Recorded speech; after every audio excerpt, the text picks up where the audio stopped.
وَلَقَدْ يَسَّرْنَا الْقُرْآنَ لِلذِّكْرِ فَهَلْ مِن مُّدَّكِرٍ۔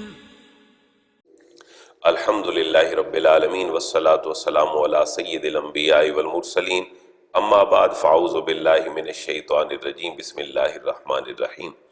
قابل احترام سورہ توبہ کا آج اختتامی اور صدارتی خطبہ آپ سمجھیں۔ اللہ تبارک و تعالیٰ ارشاد فرما رہے ہیں، اور یہ 7 آیات مبارکہ ہیں 123 سے لے کر 129 تک۔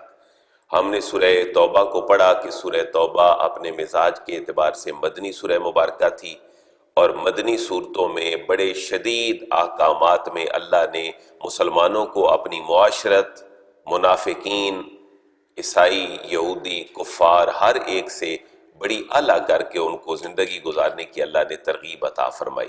اس کے شروع میں بسم اللہ نہیں تھی کیونکہ احکام بڑے شدید تھے۔ منافقین کا تذکرہ اس صورت میں جا بجا تھا۔ اس سے ایک ہمیں سبق ملتا ہے کہ اسلامی معاشرے کو اگر کوئی دیمک کی طرح چیز چاٹتی ہے تو وہ منافقت ہے، خواہ وہ کفار کی منافقت ہو، خواہ وہ مسلمانوں کے اندر سے کو ظاہری اور باطنی فرق کے ساتھ منافقت ہو۔ اسلام کو بھی انہی چیزوں نے نقصان پہنچایا تھا، منافقت نے۔ ایک عبداللہ بن ابی سلول تھا جو مسلمان تھا اور منافق تھا، اور ایک کفار کی منافقت تھی، اور ایک وہ لوگ جو نئے نئے ابھی مسلمان ہوئے تھے، کیونکہ یہ سورت کے سن میں نازل ہوئی 9 ہجری میں، اور یہ ذہن میں رکھیے گا کہ 9 ہجری والا غزوہ حضور کی زندگی کا آخری غزوہ تھا، جس کو غزوہ تبوک کہتے ہیں۔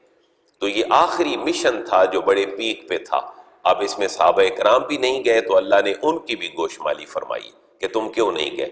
پھر جنہوں نے سچے دل سے توبہ کی، اللہ نے ان کی توبہ کو بھی معاف کیا ہے۔ منافقین کو اللہ نے جھنجھوڑا ہے، کفار اور مشرکین کو اللہ نے جھنجھوڑا ہے۔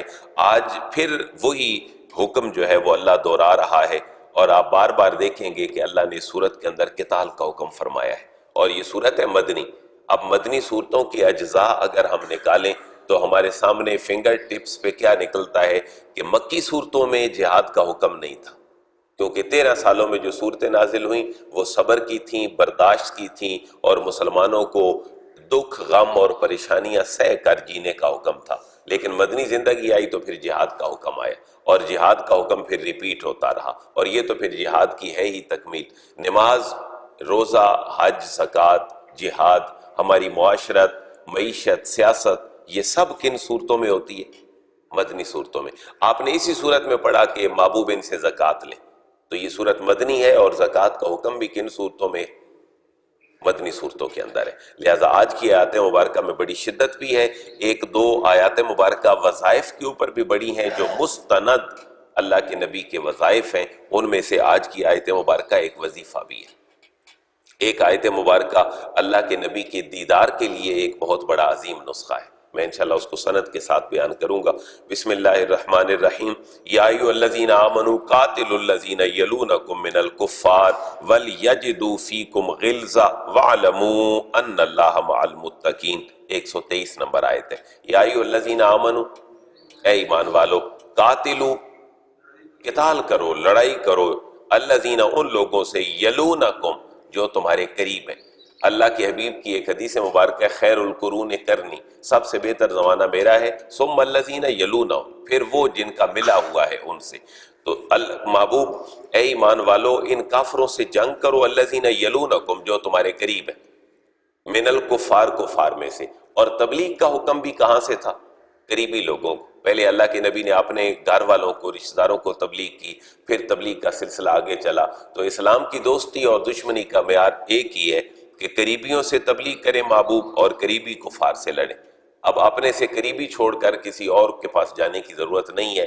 ہمارا مسئلہ بھی یہ ہے، ہمارے صدقہ خیرات ہماری رشتہ داریوں پہ اور ہمارے تعلقات پہ پلتے ہیں، جس کی وجہ سے معاشرے میں اس کی روح کے مطابق عمل نہیں ہوتا۔ سب سے زیادہ تمہارا قریبی رشتہ دار تمہارے حسن سلوک کا مستحق ہے۔ اور ماں باپ دونوں میں قریب کون ہوتا ہے بچے کے؟ ماں قریب ہوتی ہے۔ اس لیے اللہ کے حبیب نے فرمایا تمہارے حسن سلوک کا سب سے زیادہ مستحق تمہاری ماں۔ اب کسی نے پوچھا حضور پھر؟ آپ نے پھر بھی کیا فرمایا؟ تمہاری ماں۔ پھر پوچھا، پھر بھی ماں۔ پھر پوچھا تو آپ نے چوتھے نمبر پہ فرمایا تمہارا باپ۔ تو ماں ہمہ وقت قریب ہے، 9 مہینے پیٹ میں پالتی ہے، پھر ہمہ وقت اپنی گود میں اس کی پریشانی، مصیبت، تکالیف جھیلتی ہے، لہذا اس کے حسن سلوک کی مستحق اس کی ماں ہے۔ محبوب اے ایمان والو قتال کرو ان کافروں سے جو تمہارے قریب ہیں، وَلْيَجِدُوا فِيكُمْ غِلْظَةً۔ اب یہ جو حکم ہے یہ آج میری اور آپ کی پالیسی بھی ہونی چاہیے، کیونکہ قرآن کا حکم ہے۔ محبوب صرف قتال ہی نہ کریں، وَلْيَجِدُوا فِيكُمْ غِلْظَةً، وہ تمہارے اندر سختی محسوس کریں کہ مسلمان ہمارے ساتھ بڑا سخت رویہ رکھتے ہیں۔ وَلْيَجِدُوا واو کا معنی اور لِيَجِدُوا یہ امر غائب کا صیغہ ہے، انہیں چاہیے کہ وہ دیکھیں فیکم تم میں غلظہ، سختی تمہارے اندر دیکھیں اور تمہاری سختی ان کو فیل ہو۔ اب یہ بڑا سینسٹیو جملہ ہے، آج لوگوں کے مزاج بدل چکے ہیں، جب کوئی کفار کے خلاف سختی والی بات ہو یا کسی ایسے بندے کے خلاف جو اسلام کے خلاف دشمنی والی پالیسی رکھتا ہے تو عموماً لوگوں کا ریسپانس یہ آتا ہے کہ جی نہیں، جو ہے وہ کنسنسس کی بات ہونی چاہیے، نرم لہجے میں بات ہونی چاہیے۔ اس قرآن کے 3 لفظوں والے جملے کو سمجھیں۔ محبوب ان کے خلاف لڑیں بھی جو تمہارے قریب ہیں، وَلْيَجِدُوا فِيكُمْ غِلْظَةً، اور چاہیے کہ وہ تمہارے دلوں میں سختی محسوس کریں، وہ محسوس کریں کہ تم سخت ہو۔ تو آج ہم نے سختی والا رویہ نہیں اپنایا ہے، تو ہم کہتے ہیں کہ داخلہ خارجہ پالیسیاں بڑی پرامن ہونی چاہیے، اس کا رزلٹ ہمارے بچوں کے مرنے کی شکل میں نکلتا ہے۔ ہم صرف سختی محسوس نہیں کرواتے اور وہ سختی والا شکنجہ ہمارے گلے میں لا کر ہمارے بچوں تک کو مار دیتے ہیں۔ 125 بچے شہید ہوئے تھے اے پی ایس میں، اور 100 سے زیادہ بچے اب افغانستان میں شہید ہو گئے۔ یہ نسل کشی ہے جو برما سے لے کر کشمیر، فلسطین، پوری دنیا میں جاری ہے تاکہ مسلم قوم آگے ہی نہ بڑھے۔ وَاعْلَمُوا أَنَّ اللَّهَ مَعَ الْمُتَّقِينَ، اور وَاعْلَمُوا محبوب جان لو، اگر تم سختی کرو گے تو پھر تعلقات تو ٹوٹیں گے، لیکن وَاعْلَمُوا اچھی طرح یقین کر رکھیے محبوب، أَنَّ اللَّهَ بے شک اللہ تبارک و تعالی مع الْمُتَّقِينَ، متقین کے ساتھ ہے۔ تم 313 بھی ہوگے تو تمہیں غلبہ عطا کر دے گا، اس لیے اللہ تمہارے ساتھ ہے۔ یہ 3 حکم اس ایک آیت کے ہیں۔ اے ایمان والو قتال کرو کفار سے، وہ سختی محسوس کریں تمہارے لب و لہجے میں کہ تم واقعی کفار کے خلاف سخت ہو، اور پھر فکر نہ کرو کسی بات کی، اللہ متقین کے ساتھ ہے۔ اب اگلی آیات مبارکہ میں منافقین کا رویہ ہے، اس کا پہلے لب لباب سن لیں۔ منافقین قرآن کے ساتھ جو رویہ تھا وہ بھی منافقت والا رکھتے تھے، حضور کو تو پیچھے کھینچتے ہی تھے، لیگ پولر تھے۔ حضور غزوہ احد میں جا رہے ہیں، اپنے 250 بندے عبداللہ بن ابی سلول لے کے واپس آ گیا، لیکن قرآن کے ساتھ رویہ بھی منافقین کا ٹھیک نہیں تھا۔ مسلمانوں کو تانا دیتے تھے، مسلمان کہتے اللہ نے ہمارے لیے آیت اتاری ہے جس سے ہمارا ایمان بڑھے گا، ہمیں جوش آئے گا، جذبہ آئے گا۔ تو منافقین ٹھٹھا کرتے، مذاق کرتے کہ جب بھی کوئی صورت نازل ہوتی تو پوچھتے مسلمانوں بتاؤ تمہارا ایمان کتنا سارا بڑا ہو گیا ہے اس قرآن کی آیت اور صورت کے اترنے کی وجہ سے۔ اللہ فرما رہے محبوب ان کو بتائیں کہ ایمان والوں کا ایمان بڑھتا ہے لیکن نظر نہیں آتا، لیکن ایمان والوں کا تو ایمان بڑھتا ہے قرآن کے نزول سے، لیکن تمہاری نجاستیں بڑھ جاتی ہیں دلوں کی جب اللہ قرآن اتارتا ہے، پھر تم اسی کے اندر مبتلا رہتے ہو صبح و شام مخمصے میں۔ وَإِذَا مَا أُنزِلَتْ سُورَةٌ فَمِنْهُمْ مَن يَقُولُ أَيُّكُمْ زَادَتْهُ هَٰذِهِ إِيمَانًا فَأَمَّا الَّذِينَ آمَنُوا فَزَادَتْهُمْ إِيمَانًا وَهُمْ يَسْتَبْشِرُونَ وَأَمَّا الَّذِينَ فِي قُلُوبِهِم مَّرَضٌ فَزَادَتْهُمْ رِجْسًا إِلَىٰ رِجْسِهِمْ وَمَاتُوا وَهُمْ كَافِرُونَ۔ میں نے خلاصہ کہہ دیا ہے، اب آپ ترجمہ فرمائیں۔ وَإِذَا واو کا معنی اور اذا، جب ما انزلت، ما جو بھی، انزلت اترتی ہے، سورتن کوئی سورت، فمنہم تو ان میں سے کچھ لوگ وہ ہیں، من یقولو جو کہتے ہیں، ایوکم زادت ہو ہذہ ایمانا، ایوکم تم میں سے کون سا ایسا بندہ ہے، زادت ہو جس کا زیادہ کر دیا ہے، ہذہ اس سورت نے، ایمانا ایمان، تم میں سے کون سا بندہ ہے جس کا ایمان قرآن کی صورت نے مزید زیادہ کر دیا ہے؟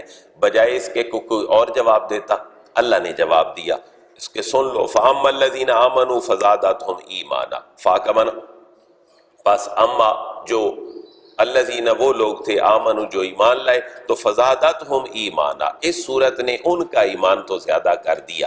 یہ زادت کا جو فائل اور سبجیکٹ ہے وہ صورت ہے جو یہاں پر لکھی ہوئی نہیں ہے۔ فزادتہم ایمانا اس صورت نے تو در حقیقت ان کے ایمان کو زیادہ کر دیا، وہم یستبشرون اور وہ اس سے خوشی بھی محسوس کر رہے ہیں، وہ بشارتوں کی کیفیت میں ہیں۔ لیکن وَأَمَّا الَّذِينَ فِي قُلُوبِهِم مَّرَضٌ، واو کا معنی اور اما، رہے وہ لوگ جو فی قلوبہم مرض جن کے دلوں میں مرض ہے، بغض ہے، منافقت ہے، قرآن صاحب قرآن کی عداوت چھپی ہے۔ فزادتہم رجسا الی رجسہم، فا کا معنی پس زادتہم، اس صورت نے بڑھا دیا ہے ان کا، رجسن ناپاکی کو، اور الی رجسہم، اور اس کو سب کا نجاست سے ملا کر بڑھا دیا۔ وماتوا، اور وہ مرے بھی اس حالت میں تھے پہلے بھی اور اب بھی کہ وہم کافرون، وہ حالت کفر میں پہلے بھی مرے تھے اور اب بھی بغض و عداوت میں حالت کفر میں مرے گی۔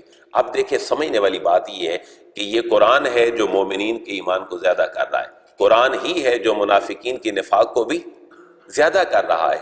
تو قرآن بارش کی مانند ہے، بارش اگر کسی زرخیز زمین کے اوپر اترے گی جس کے اندر کچھ اگنے اگانے کی صلاحیت ہے تو یقیناً وہاں فصلیں اگیں گی، لیکن اگر شورے والی زمین ہے تو گلا بارش پہ ہے یا زمین پہ ہے؟ گلا تو زمین پہ ہے۔ تو مسلمان اگر قرآن سے اثر نہیں پکڑ رہے تو مسلمانوں کے اپنے دل سخت ہو چکے ہیں، ورنہ قرآن خود فرما رہا ہے ایمان والوں کا ایمان زیادہ ہوتا ہے۔ ایمان ہوتا کیا ہے؟ ایمان اور اسلام میں فرق ہے۔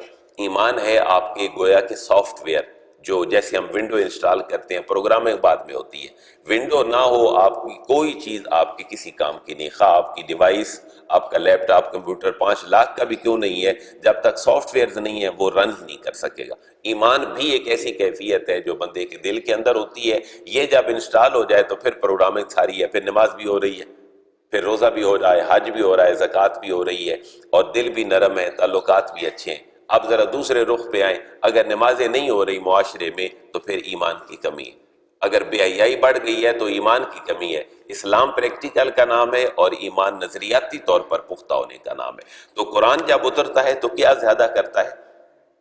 ایمان۔ اسلام کی بات نہیں ہے، جب قرآن اترتا ہے تو ایمان زیادہ کرتا ہے، اور ایمان جب زیادہ ہو جاتا ہے تو پھر آٹومیٹیکلی اسلام بھی زیادہ ہو جاتا ہے۔ اسلام پہ فوکس نہیں، فوکس ایمان پہ ہونا چاہیے، عمل پہ فوکس نہیں بلکہ فوکس نظریے، عقیدے اور خیال کے اوپر ہونا چاہیے۔ جتنا پختہ ہوگا اتنا ہی عمل میں بہتری آتی چلی جائے گی۔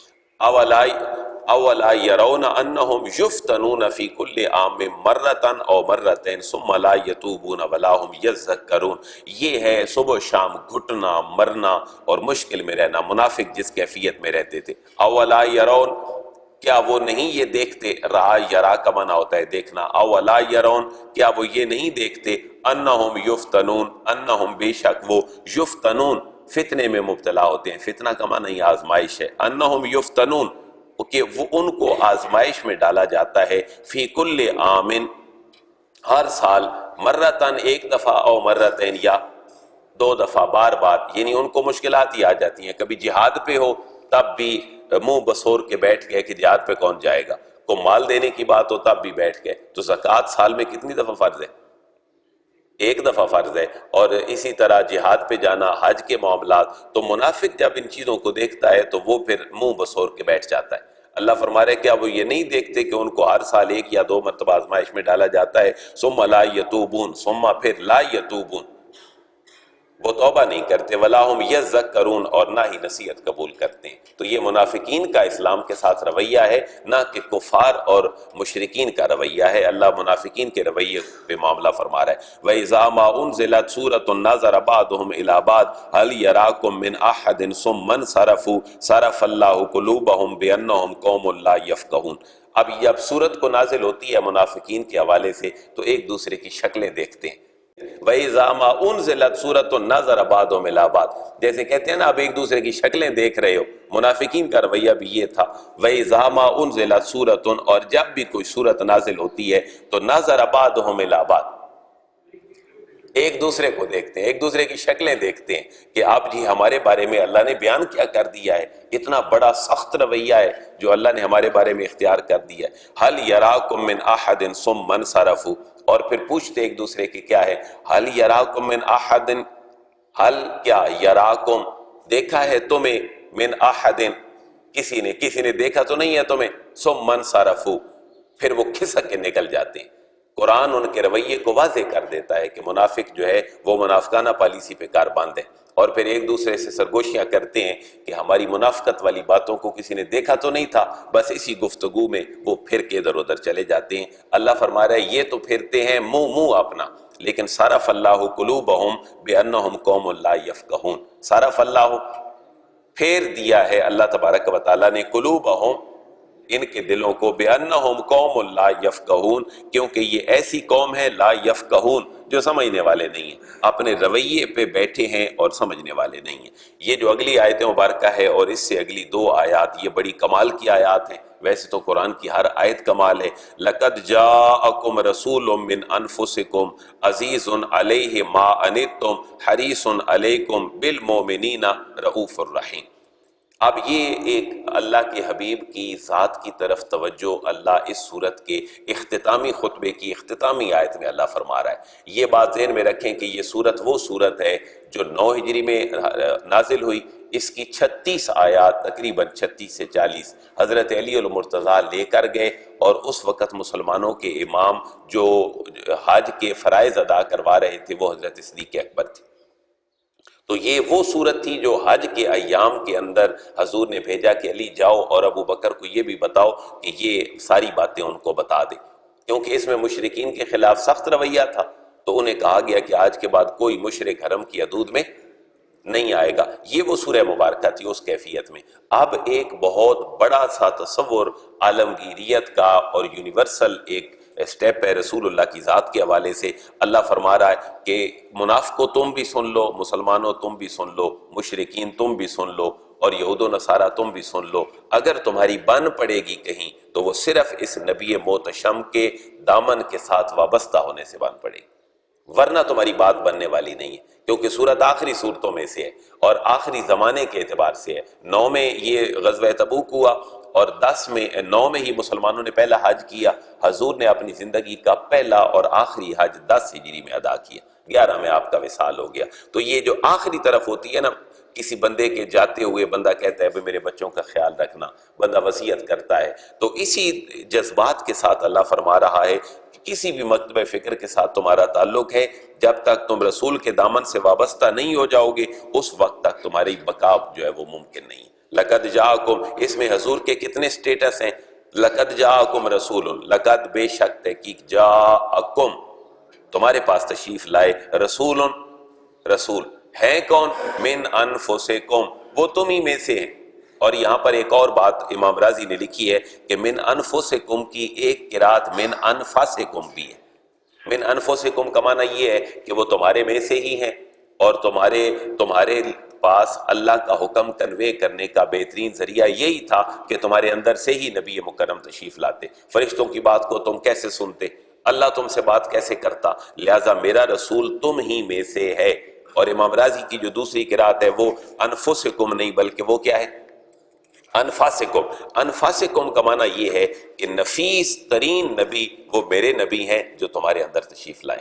انفاسکم پہ نفیس ترین سے ہے، اور اس کے اوپر ہمیں ایک دلیل ملتی ہے۔ اللہ کے حبیب کتنے نفیس تھے، ہر معاملہ اللہ کے حبیب کا شرف والا اور فضیلت والا تھا۔ ایک صحیح مسلم کی حدیث مبارکہ سنیں 2331، حضور کتنے نفیس تھے۔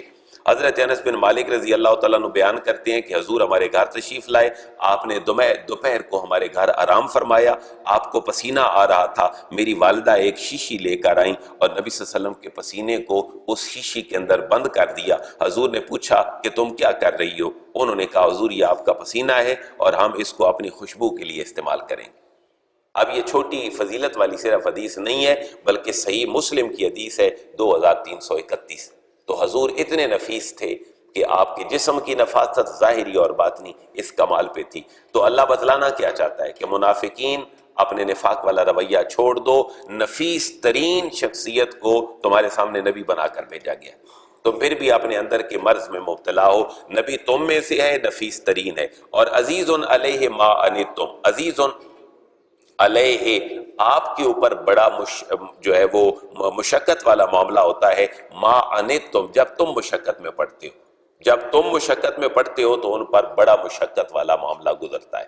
امتی مشقت میں کیسے گزرتا ہے؟ حضور نے امت کو جو احکامات اللہ کی نسبت سے دلوائے اور اللہ نے دیے وہ بھی بڑے بیلنس تھے، ان میں بھی حضور کے سامنے یہ تھا کہ میری امت مشقت میں نہ پڑے۔ مثلا 2-3 باتیں ذہن میں رکھیں، آپ خود جملے کو مکمل کریں گے کہ حضور کو ہماری مشقت میں پڑھنا بڑا ہی مشقت میں گزرتا ہے۔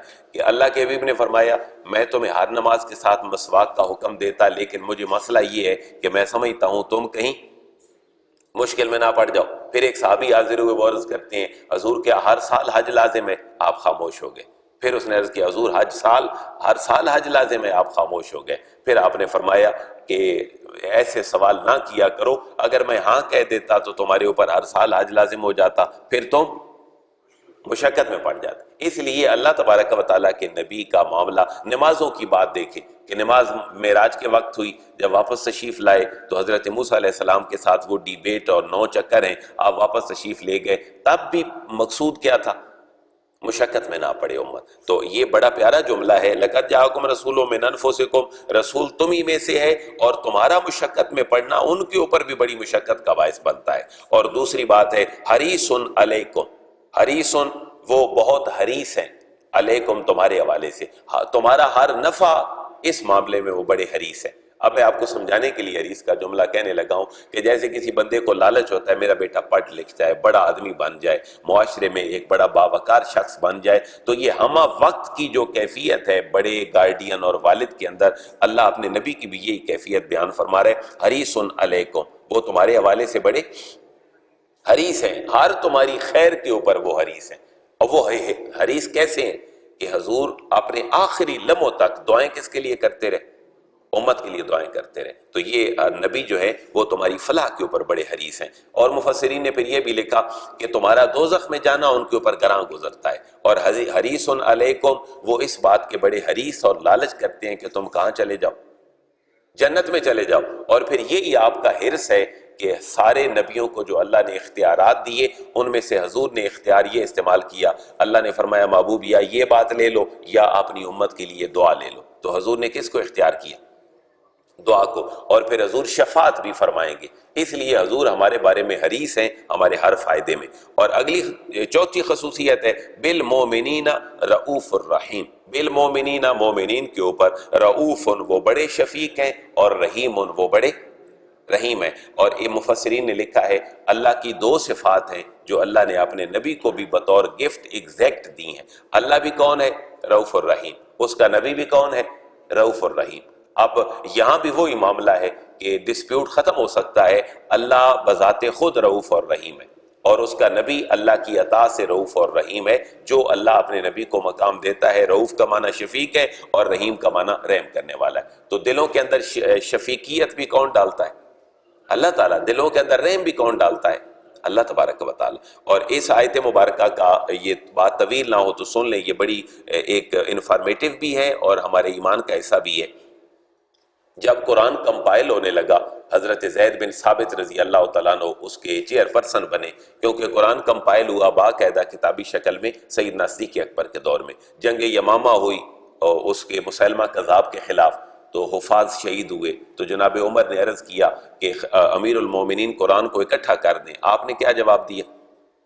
سیدنا صدیق اکبر نے جس کام کو حضور نے نہیں کیا میں وہ نہیں کر سکتا۔ یعنی قرآن تھا، سکیٹرڈ تھا، لکھا ہوا تھا، چمڑے پہ، پتے پہ، پتھروں پہ، اونٹ کے شانے کی ہڈی پہ لکھا جاتا تھا، لیکن حضرت ابوبکر صدیق کے دور میں باقاعدہ کمپائل ہوا، چیئر پرسن حضرت زید بن ثابت بنے۔ تو حضرت زید بن ثابت کا قرآن کو کمپائل کرنے کا اصول یہ تھا کہ ہر آیت جو بندہ کہتا میرے پاس آیت ہے یا میں نے دیکھی ہے، میں نے پڑھی ہے اور حضور پہ اتری تھی، میں گواہ ہوں اس بات پہ، ہر آیت وہ خود زبانی سناتا اور 2 گواہوں کو پیش کرتا، تو باقاعدہ قرآن کمپائل ہوتا گیا۔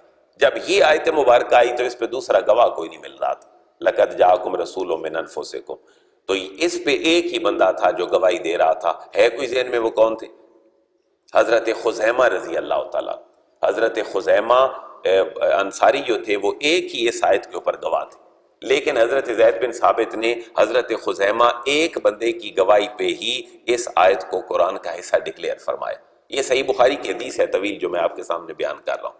تو حضرت خزیمہ جو تھے ان کی ایک ہی بات جو ہے وہ 2 کے قائم مقام کیوں رکھی گئی؟ حضرت خزیمہ بن ثابت کی اس کے اوپر بھی صحیح بخاری کی حدیث مبارکہ ہے جس کا نمبر ہے 7425، آخری جو قرآن کی بخاری کی کتاب حدیث ہیں جو کتاب الاعتصام بالکتاب و سنہ کے چیپٹر سے ہیں، وہ یہ ہیں کہ حضرت زید بن ثابت رضی اللہ تعالیٰ عنہ نے حضرت خزیمہ بن ثابت ایک کی گواہی کو 2 کے قائم مقام اس لیے ٹھہرایا۔ اب یہ بھی سنن ابو داؤد، سنن نسائی اور ان کی حدیث مبارکہ ہے کہ سرکار دو عالم نے ایک اعرابی سے ایک دفعہ گھوڑا خریدا، اور سرکار دو عالم نے جب خرید لیا تو آپ نے فرمایا تم یہیں ٹھہرو، میں پیسے لے کے آتا ہوں۔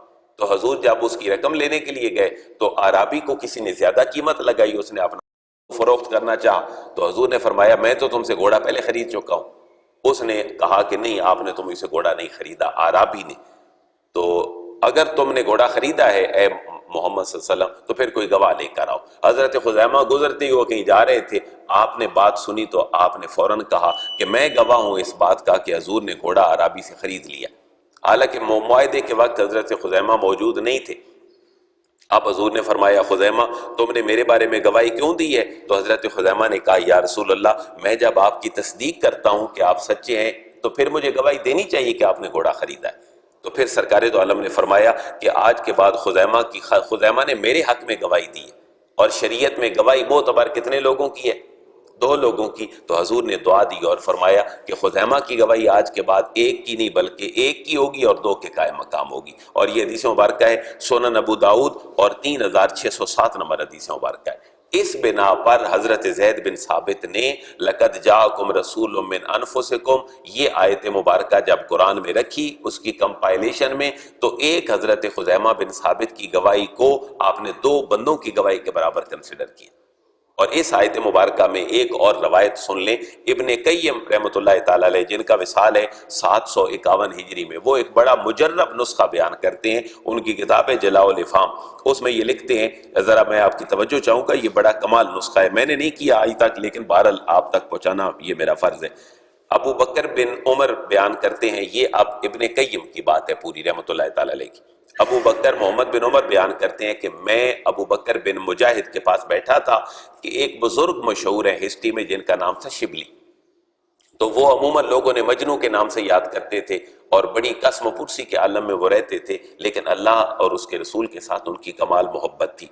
ابو بکر محمد بن عمر بیان کرتے ہیں کہ میں ابو بکر بن مجاہد کے پاس بیٹھا تھا کہ شبلی آ گئے۔ ابو بکر بن مجاہد ان کے لیے کھڑے ہوئے، ان سے معانقہ کیا اور ان کی آنکھوں کے درمیان بوسہ دیا۔ کتنے کام ہو گئے؟ 3، کھڑے بھی ہوئے اور ان سے معانقہ بھی کیا اور ان کی آنکھوں کے درمیان بوسہ بھی دیا۔ میں نے کہا اے سیدی، آپ شبلی کی اس قدر تعظیم کر رہے ہیں حالانکہ آپ کا اور تمام اہل بغداد کا یہ خیال ہے کہ یہ تو دیوانہ ہے۔ تو ابو بکر بن مجاہد جواب یہ دیتے ہیں کہ میں نے اس کے ساتھ اسی طرح کیا ہے جس طرح میں نے رسول اللہ کو اس کے ساتھ کرتے ہوئے دیکھا ہے۔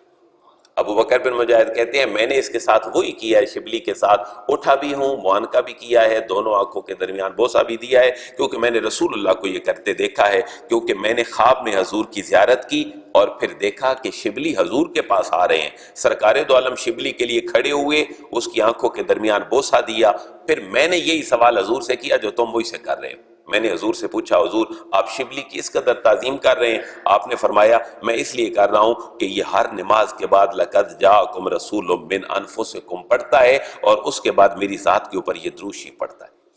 لقد جاءکم رسول من انفسکم، ہر فرض نماز کے بعد یہ شبلی پڑھتا ہے، اس کے بعد درود شریف پڑھتا ہے اور پھر میرے اوپر درود شریف جب پڑھ لیتا ہے صلی اللہ علیہ یا محمد، یہ ابن قیم نے درود شریف پہ لکھا ہے صلی اللہ علیہ یا محمد۔ انہوں نے کہا پھر جب شبلی آئے تو میں نے ان سے پوچھا کہ تم ہر نماز کے بعد کیا کرتے ہو؟ تو انہوں نے یہی ذکر کیا جو وظیفہ مجھے انہوں نے یہاں اس جگہ پہ بتایا تھا۔ تو یہ ابن قیم نے ذکر کیا ہے۔ وظیفے کا خلاصہ کیا ہے کہ ہر فرض نماز کے بعد اس آیت مبارکہ کو پڑھا جائے اور اللہ کے نبی کی ذات کے اوپر درود شریف پڑھا جائے جو درود ہمیں ان بزرگوں نے پہنچایا ہے صلی اللہ علیہ یا محمد۔ اس کو کوئی اگر پڑھنا دیکھنا چاہے تو وہ میں نماز کے بعد آپ کی خدمت میں پیش کر دیتا ہوں۔ اس کے بعد جو آخری آیت مبارکہ ہے اس سورہ مبارکہ کی وہ بھی اللہ تبارک و تعالیٰ کی توحید کے اوپر مشتمل ہے۔ فَإِن تَوَلَّوْا فَقُلْ حَسْبِيَ اللَّهُ لَا إِلَٰهَ إِلَّا هُوَ عَلَيْهِ تَوَكَّلْتُ وَهُوَ رَبُّ الْعَرْشِ الْعَظِيمِ۔ اب اس سورت کا آغاز بھی براءۃ من اللہ ورسولہ سے تھا اور اللہ کی ذات کے ساتھ تمسک کا حکم اس کی آخری آیت میں ہے۔ اچھا، اس میں اپنے حبیب کو اللہ تسلی دے رہا ہے، تشفی دے رہا ہے۔ محبوب یہودی آپ کے خلاف، عیسائی آپ کے خلاف، مشرک آپ کے خلاف، منافقین آپ کے خلاف اور ارد گرد کے بدو مکے اور مدینے کے جو نئے نئے اسلام میں آئے ہیں، یہ بھی بچوں کی طرح کھلونے ہیں، جب چاہیں آپ کی طرف آ جائیں، جب چاہیں آپ سے دور ہو جائیں۔ تو اتنے گمبھیر حالات میں آپ پریشان نہ ہوں، آپ تسلی رکھیں. اگر یہ آپ سے رخ اپنا پھیرتے بھی ہیں تو آپ کا کام ہے صرف پہنچا دینا. آپ اپنے رب پہ بھروسہ کریں، ان پہ بھروسہ نہ کریں. ہماری پریشانیوں کا حل یہ بھی ہے. ہم پریشان کیوں ہوتے ہیں؟ ہم لوگوں پہ ڈیپینڈ کرتے ہیں. جب لوگوں پہ ڈیپینڈ کرتے ہیں وہ ہماری خواہشات پہ پورا نہیں اترتے تو آٹومیٹیکلی کیا بڑھ جاتی ہے ہماری پریشانی. لہذا ڈیپینڈ کس پہ ہو؟ اللہ کی ذات پہ ہو، ہماری پریشانیاں ختم ہو جائیں گی. امام اعظم ابو حنیفہ کا یہی فرمان ہے. آپ فرماتے ہیں ہماری پریشانیاں لوگوں سے توقعات وابستہ کرنے کی وجہ سے ہوتی ہیں. چاچا، ماما، پھوپھی، ماسی، دوست وغیرہ، جب اس سے ہم توقعات رکھتے ہیں تو وہ توقع تو ہماری ہوتی ہے، خیال اس کا کچھ اور بھی ہو سکتا ہے، جس کی وجہ سے پریشانیاں بڑھتی ہیں. فَإِن تَوَلَّوْا، اللہ اپنے حبیب کو تسلی دے رہا ہے. اب یہ ساری آیتیں مبارکہ آپ نے پڑھنی ہے جی. اس کا بھی میں وظیفہ آپ کو سنن ابو داؤد میں بتاتا ہوں اس کے ریفرنس سے. فَإِن تَوَلَّوْا فَاقَمَنَ، بس ان اگر تولو محبوب یہ لوگ آپ سے اپنا رخ پھیر لیں، آپ کی طرف پیٹھ کر دیں، منافقین، مشرکین، کفار، یہودی، عیسائی، اہل کتاب سارے، تو محبوب پریشانی کی ضرورت ہی نہیں ہے. فَقُلْ حَسْبِيَ اللَّهُ فَاقَمَنَ، بس کل کا معنی کہہ دیجئے حسبی اللہ، حسبی مجھے کافی ہے، اللہ تبارک و تعالی. کون اللہ؟ لا الہ الا ہو، لا الہ کوئی معبود نہیں ہے، الا ہو سوائے اس کے. اور پھر محبوب ان کو فرما دیں علیہ توکلت، علیہ اسی اللہ کے اوپر ہی توکلت میں نے توکل کیا ہے. اور وہ ہے کون؟ وہ رب العرش العظیم. واو کا معنی اور، ہوا کا معنی وہ، رب و رب ہے، العرش العظیم، عرش عظیم کا رب ہے. اب عرش عظیم کی ہم سائنٹیفک توجیہ میں نہیں جاتے کہ زمین چھوٹی ہے یا سورج چاند جو ہے وہ چھوٹے ہیں. زمین چھوٹی ہے اور ایک ٹکیا ہمیں چاند اور سورج کی نظر آتی ہے، تو یہ چاند سورج چھوٹے ہیں یا اس سے جس کے ساتھ یہ بظاہر اپنی فریکوینسی کے ساتھ ہینگ ہیں وہ نظام بڑا ہے. پھر کتنے آسمانوں کا تعارف ہے؟ 7 آسمانوں کا. ان 7 آسمانوں کے اوپر کوئی قوت بھی تو ہے جس نے ان کو لنک کیا ہوا ہے.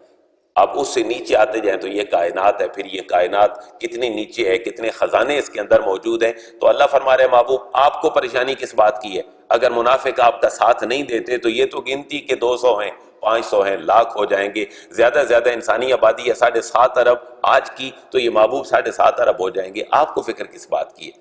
آپ میرے اوپر بھروسہ کریں. میں کون ہوں؟ وہ رب العرش العظیم.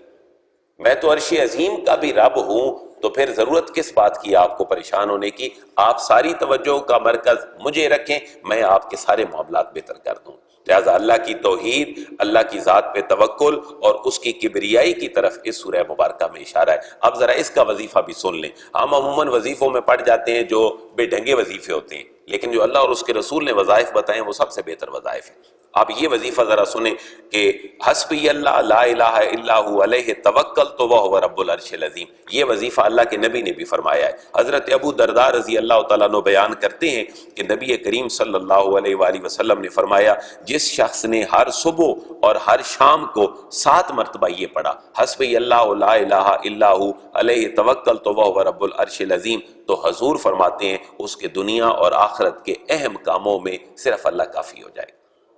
اس کے دنیا اور آخرت کے سارے کاموں میں اللہ کافی ہو جائے.